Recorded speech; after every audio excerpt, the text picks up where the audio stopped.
ஓம் சாந்தி. 3 December 2024 காலை முரளி பாப்தாதா மதுவனம். சாராம்சம். இனிய குழந்தைகளே, நினைவு யாத்திரையில் கவன ஈனமானவர் ஆகாதீர்கள். நினைவை கொண்டிருப்பதனால் ஆத்மாக்களாகிய நீங்கள் தூய்மையாகுவீர்கள். தந்தை சகல ஆத்மாக்களுக்கும் சேவை செய்வதற்காகவே வந்துள்ளார். அவர்களை சுத்தமானவர்களாகவும் தூய்மையானவர்களாகவும் ஆக்குவதற்காகவே அவர் வந்துள்ளார். கேள்வி: உங்களது உணவும் பானமும் தூய்மையாக இருப்பதற்கு நீங்கள் என்ன உணர்வை பேண வேண்டும்?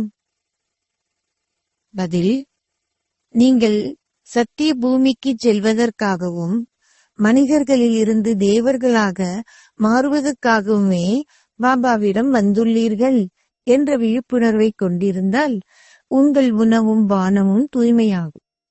ஏனெனில் தேவர்கள் ஒருபோதும் தூய்மையற்ற எதனையும் உண்பதில்லை.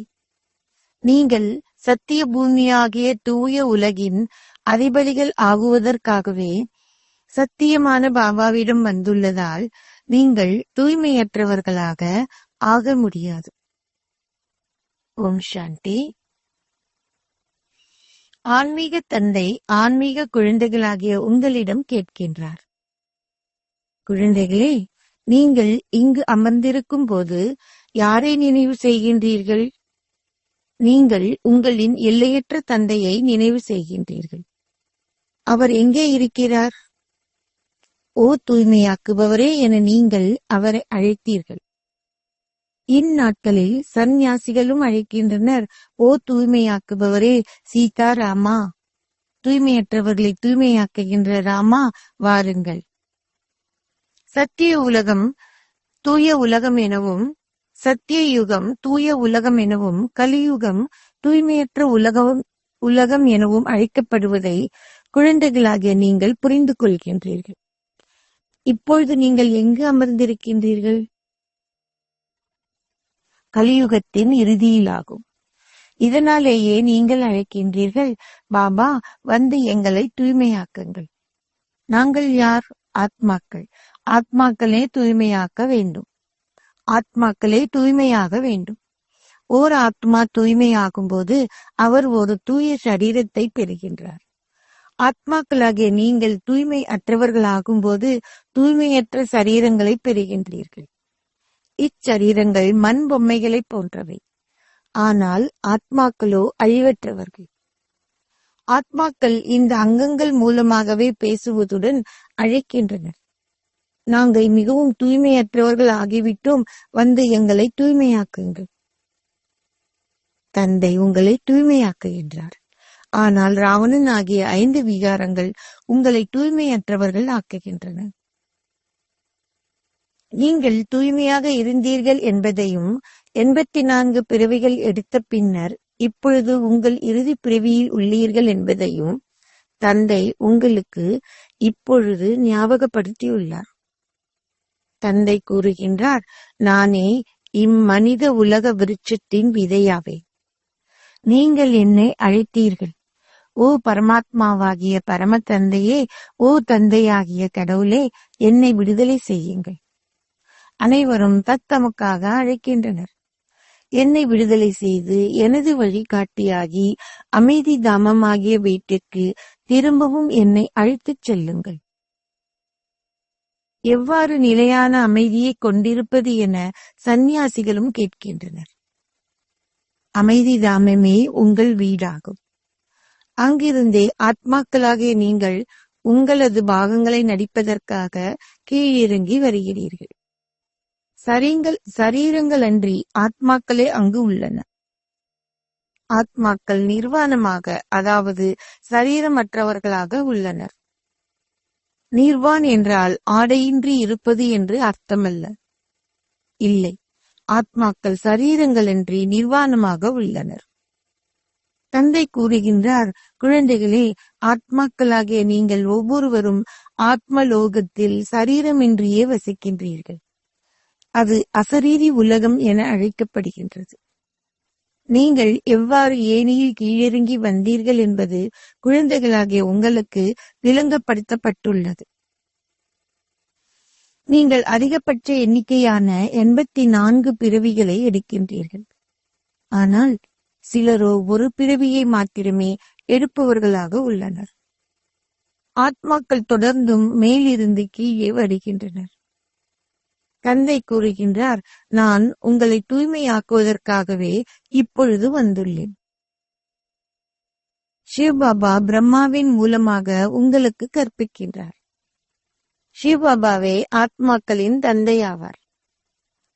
பிரம்மா ஆதி தேவர் என அழைக்கப்படுகின்றார். தந்தை எவ்வாறு இந்த தாதாவினுள் பிரவேசிக்கின்றார் என்பதை குழந்தைகளாகிய நீங்கள் மாத்திரமே அறிவீர்கள். நீங்கள் என்னை அழைக்கின்றீர்கள், ஓ தூய்மையாக்குபவரே, வாருங்கள். ஆத்மாக்கள் தங்கள் சரீரங்களின் மூலம் அழைக்கின்றனர். ஆத்மா என்பதே பிரதான விடயமாகும். இது துன்ப பூமியாகும். இங்கு கலியுகத்தில் மக்கள் எங்காவது அமர்ந்திருக்கும் போதே திடீரென மரணிப்பதை பாருங்கள். அங்கு எவரும் ஒருபோதும் நோய்வாய்ப்பட்டவர்கள் ஆகுவதில்லை. அதன் பெயரே ஸ்வர்க்கமாகும். அது அத்தகைய சிறந்த பெயராகும். நீங்கள் அப்பெயரை குறிப்பிடும் போது உங்கள் இதயம் சந்தோஷம் அடைகின்றது. கிறிஸ்துவுக்கு 3000 வருடங்களுக்கு முன்னர் வைகுந்தம் இருந்ததை கிறிஸ்துவர்களும் கூறுகின்றனர். இங்கு பாரத மக்கள் எதனையும் அறியார்கள். அவர்கள் பெருமளவு சந்தோஷத்தையும் அத்துடன் பெருமளவு துன்பத்தையும் அனுபவித்துள்ளனர். அவர்கள் தமோ பிரதான் ஆகிவிட்டனர். அவர்களே 84 பிறவிகளை எடுப்பவர்கள். அரைக்கல்பத்தின் பின்னர் ஏனைய சமயங்கள் வருகின்றன. அரைக்கல்பத்திற்கு தேவர்கள் இருந்ததையும் அங்கு வேறு எச்சமயங்களும் இருக்கவில்லை என்பதையும் இப்பொழுது நீங்கள் புரிந்து கொள்கின்றீர்கள். பின்னர் திரேதாயுகத்து ராமர் வந்தபோது பௌத்தர்களோ அல்லது இஸ்லாமியர்களோ அங்கு இருக்கவில்லை. மனிதர்கள் கார் இருளில் உள்ளனர். உலகத்தின் கால எல்லை 100,000 வருடங்கள் என அவர்கள் கூறுகின்றனர். இதனாலேயே மனிதர்கள் குழப்பமடைந்து கலியுகம் இன்னமும் அதன் குழந்தை பருவத்தில் இருப்பதாக நம்புகின்றனர். கலியுகம் முடிவுக்கு வருவதையும் சத்திய யுகம் வரப்போகின்றது என்பதையும் நீங்கள் இப்பொழுது புரிந்து கொள்கின்றீர்கள். அதனாலேயே நீங்கள் உங்களது சொர்க்க ஆஸ்தியை கோருவதற்காக தந்தையிடம் வந்துள்ளீர்கள். நீங்கள் அனைவரும் சொர்க்கத்தில் வசித்தீர்கள். தந்தை சொர்க்கத்தை ஸ்தாபிப்பதற்கு மாத்திரமே வருகின்றார். தந்தை சொர்க்கத்தை ஸ்தாபிப்பதற்கு மாத்திரமே வருகின்றார். நீங்கள் மாத்திரமே சொர்க்கத்திற்கு செல்கின்றீர்கள். ஏனைய அனைவரும் அமைதி தாமமாகிய வீட்டிற்கு செல்வார்கள்.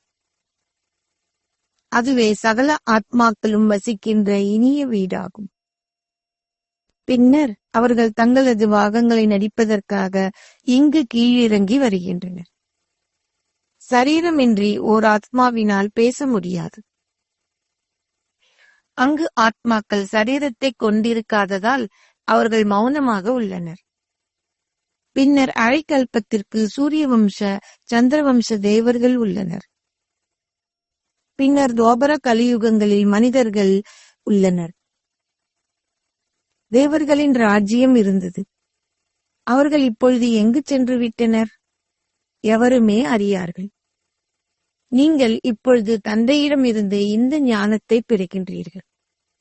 வேறு எந்த மனிதர்களிடமும் இந்த ஞானம் இல்லை. தந்தை மாத்திரமே வந்து மனிதர்களாகிய உங்களுக்கு இந்த ஞானத்தை கொடுக்கின்றார். அதன் மூலமாக நீங்கள் மனிதர்களில் இருந்து தேவர்களாக மாறுகின்றீர்கள். மனிதர்களில் இருந்து தேவர்கள் ஆகுவதற்கே நீங்கள் இங்கு வந்துள்ளீர்கள். தேவர்களின் உணவும் பானமும் ஒருபோதும் தூய்மையற்றதாக இருப்பதில்லை.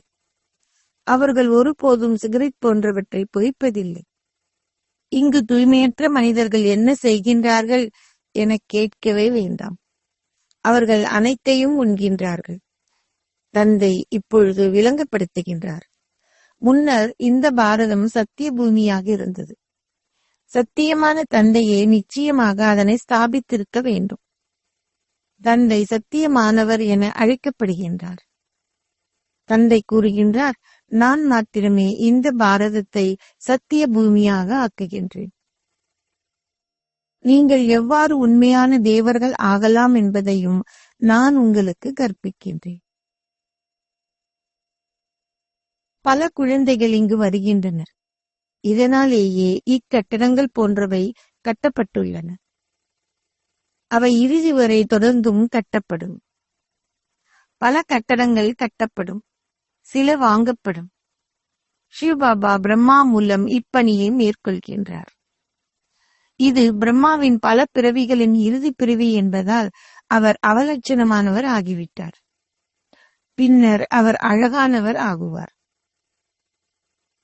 கிருஷ்ணரை அவலட்சணமானவராகவும் அழகானவராகவும் சித்தரிக்கின்ற படம் ஒன்று உள்ளது.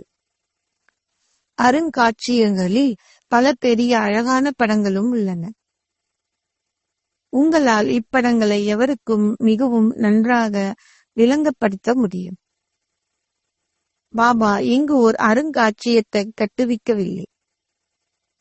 இது மௌன கோபுரம் என அழைக்கப்படுகிறது. நீங்கள் அமைதி தாமமாகிய உங்கள் வீட்டிற்கு திரும்பிச் செல்ல வேண்டும் என்பதை அறிவீர்கள். நாங்கள் அவ்விடத்து வாசிகள். பின்னர் நாங்கள் இங்கு வந்து சரீரங்களை ஏற்று எங்கள் பாகங்களை நடிக்கின்றோம்.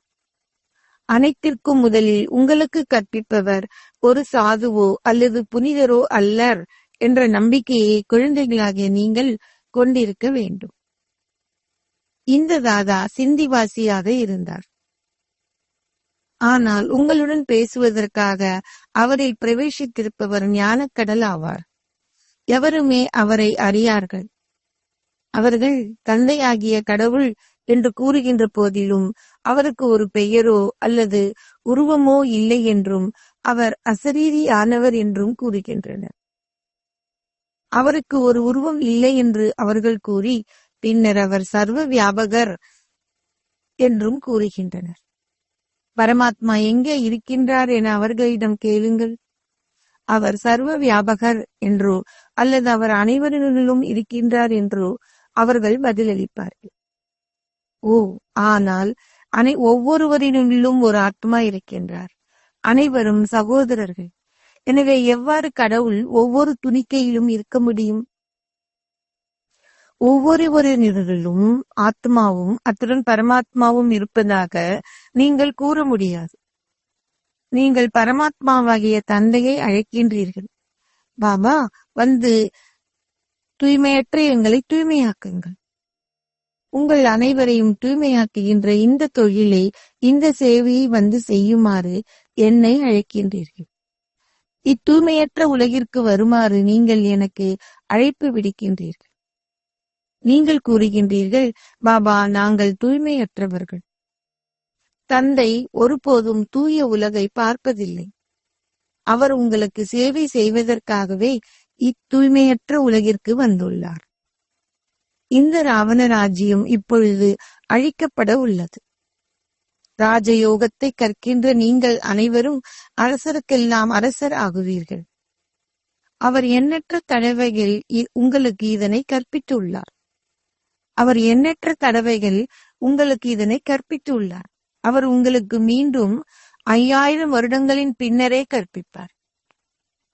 சத்திய திரேதா யுக ராஜ்யங்கள் இப்பொழுது மீண்டும் ஸ்தாபிக்கப்படுகின்றன. சத்திய திரேதா யுக ராஜ்யங்கள் இப்பொழுது ஸ்தாபிக்கப்படுகின்றன. முதலில் பிராமண குலம் இருக்க வேண்டும். மனித குலத்தின் தந்தையாகிய பிரம்மா நினைவு கூறப்பட்டுள்ளார். அவர் ஆதாம் என்றும் ஆதி தேவர், முதலாவது தேவர் என்றும் அழைக்கப்படுகின்றார். எவரும் இதனை அறியார்கள். இங்கு வந்து இவ்விடயங்களை செவிமடித்து பின்னர் மாயையின் ஆதிக்கத்திற்கு உள்ளாக்குகின்ற பலர் இருக்கின்றனர். புண்ணிய ஆத்மாக்களாக ஆகும் பொழுது அவர்கள் பாவ ஆத்மாக்கள் ஆகிவிடுகின்றனர். மாயை மிகவும் சக்தி வாய்ந்தவள். அவள் அனைவரையும் பாவாத்மாக்கள் ஆக்குகின்றாள். மாயை மிகவும் சக்தி வாய்ந்தவள். அவள் அனைவரையும் பாவாத்மாக்கள் ஆக்குகின்றார். இங்கு தூய புண்ணிய ஆத்மாக்கள் என எவருமே இல்லை. தேவர்கள் தூய ஆத்மாக்களாக இருந்தனர். நீங்கள் அனைவரும் தூய்மையற்றவர்கள் ஆகும்போதே தந்தையை அழைக்கின்றீர்கள். இப்பொழுது இது ராவண ராஜ்யமான தூய்மையற்ற உலகமாகும். இது முட்காடு எனவும் அழைக்கப்படுகின்றது. சத்திய யுகம் பூந்தோட்டம் என அழைக்கப்படுகின்றது. முகல் தோட்டத்தில் பல்வேறு முதற்கரமான மலர்கள் உள்ளன. அங்கு எற்களம் பூவை நீங்கள் காண முடியும். ஆனால் அவற்றின் அர்த்தத்தையோ அல்லது அவர்கள் ஏன் எற்களம் பூவை சிவனுக்கு படைக்கின்றனர் என்பதையோ எவருமே அறியார். தந்தை இங்கிருந்து விளங்கப்படுத்துகின்றார். நான் கற்பிப்பவர்களில் பல்வேறு வகையான மலர்கள் உள்ளனர். முதல் தரமான மல்லிகை மலர்களும் ஏனைய நறுமணம் வீசும் மலர்களும் ரத்தஞ்சோதி, அத்துடன் எருக்களம் பூ போன்ற சிலரும் உள்ளனர். அவர்கள் அனைவரும் வரிசை கிரமமானவர்கள். இது மரண பூமியாகிய துன்ப பூமி என்று அழைக்கப்படுகின்றது. சத்திய யுகம் அமரத்துவ பூமியாகும். இவ்விடயங்கள் சமய நூல்களில் குறிப்பிடப்படவில்லை. இந்த தாதா சமய நூல்களை கற்றார். தந்தை சமய நூல்களில் இருந்து கற்பிப்பதில்லை. தந்தையே சத்கதியை அருள்பவர். சில வேளைகளில் அவர் கீதையை குறிப்பிடுகின்றார். கடவுளே சகல சமய நூல்களிலிருந்தும் ரத்தினமாகிய கீதையை பேசினார். ஆனால் கடவுள் யார் என்பதை பாரத மக்கள் அறியார்கள். தந்தை கூறுகின்றார், நான் உங்களுக்கு தன்னலமின்றி சேவை செய்து உங்களை உலகின் அதிபதிகள் ஆக்குகின்றேன். நான் அவ்வாறு ஆகுவதில்லை. நீங்கள் ஸ்வர்க்கத்தில் என்னை நினைவு செய்ய மாட்டீர்கள். துன்ப வேளையில் அனைவரும் என்னை நினைவு செய்கின்றார்கள். ஆனால் சந்தோஷ வேளையில் எவருமே என்னை நினைவு செய்வதில்லை. இது சந்தோஷமும் துன்பமும் உள்ள நாடகம் என அழைக்கப்படுகின்றது. சொர்க்கத்தில் வேறு எந்த சமயங்களும் இல்லை. அவை அனைத்தும் பின்னரே வருகின்றன. இப்பழைய உலகம் இப்பொழுது அழிக்கப்பட உள்ளது என்பதை நீங்கள் புரிந்து கொள்கின்றீர்கள். பல இயற்கை அனர்த்தங்களும் புயல்களும் பெரும் விசையுடன் வரும். அனைவரும் அழிக்கப்படுவார்கள். தந்தை இப்பொழுது வந்து உங்களை விவேகமற்றவர்களிலிருந்து விவேகமற்றவர்களிலிருந்து விவேகிகள் ஆக்குகின்றார். தந்தை உங்களுக்கு அதிக அளவு செல்வத்தை கொடுத்தார். அவை அனைத்தும் எங்கு சென்று விட்டன? நீங்கள் இப்பொழுது மிகவும் கடனாளிகள் ஆகிவிட்டீர்கள். தங்க சிட்டுக்குருவியாக அறியப்பட்ட பாரதம் இப்பொழுது என்னவாகிவிட்டது? தூய்மையாக்குபவராகிய தந்தை இப்பொழுது வந்து மீண்டும் ஒருமுறை உங்களுக்கு ராஜயோகம் கற்பிக்கின்றார். அது ஹத்த யோகம், இதுவோ ராஜயோகம் ஆகும்.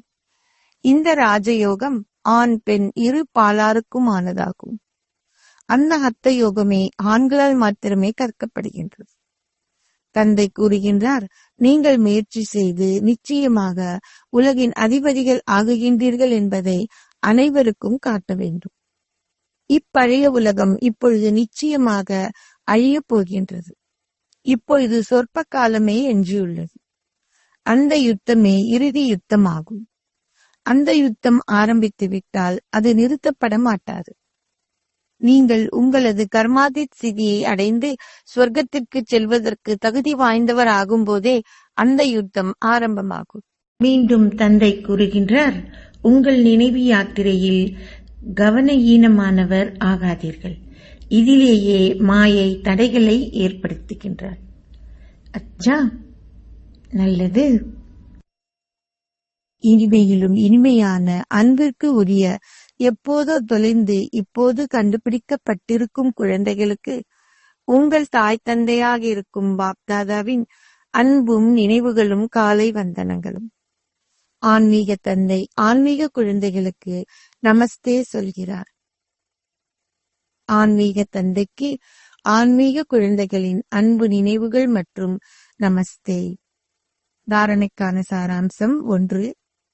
தந்தையிடம் நன்றாக கற்பதனால் முதற்கரமான மலர்கள் ஆகுங்கள். இந்த முட்காட்டை பூந்தோட்டம் ஆக்குவதற்கு தந்தையின் முழுமையான உதவியாளர் ஆகுங்கள். 2. கர்மாதீத ஸ்திதியை அடைவதற்கும் சொர்க்கத்தில் உயர்ந்ததோர் அந்தத்திற்கான உரிமையை கொண்டிருப்பதற்கும் நினைவு யாத்திரையில் இழைத்திருங்கள். கவன ஈனமானவர் ஆகாதீர்கள். ஆசீர்வாதம். நீங்கள் சதா தந்தையின் ஆசீர்வாத கரங்களை உங்கள் தலைமீது அனுபவம் செய்து மாஸ்டர் தடைகளை அழிப்பவர் ஆகுவீர்களாக. கணேஷ் தடைகளை அழிப்பவர் எனப்படுகிறார். சகல சக்திகளையும் கொண்டிருப்பவர்களால் தடைகளை அழிப்பவர்கள் ஆக முடியும். அந்த நேரத்திற்கு தேவையான ஒவ்வொரு சக்தியையும் பயன்படுத்துங்கள். எந்த ஒரு தடையாலும் தங்கியிருக்க முடியாது. மாயை எத்தனை வடிவங்களை எடுத்தாலும் ஞானம் நிறைந்தவராக இருங்கள். ஞானம் நிறைந்ததோர் ஆத்மாவால் ஒருபோதும் மாயையால் தோற்கடிக்கப்பட முடியாது. பாப் தாதாவின் ஆசீர்வாத கரங்கள் உங்கள் தலைமீது இருக்கும்போது வெற்றி திலகம் இடப்படும். இறைவனின் கரமும் அவரின் சகவாசமும் உங்களை தடைகளை அழிப்பவர்கள் ஆக்குகின்றது. ஸ்லோகம். நற்குணங்களை கிரகித்து அவற்றை மற்றவர்களுக்கு தானம் செய்பவர்கள் நற்குண சொரூபங்கள் ஆவார்கள். ஓம் சாந்தி.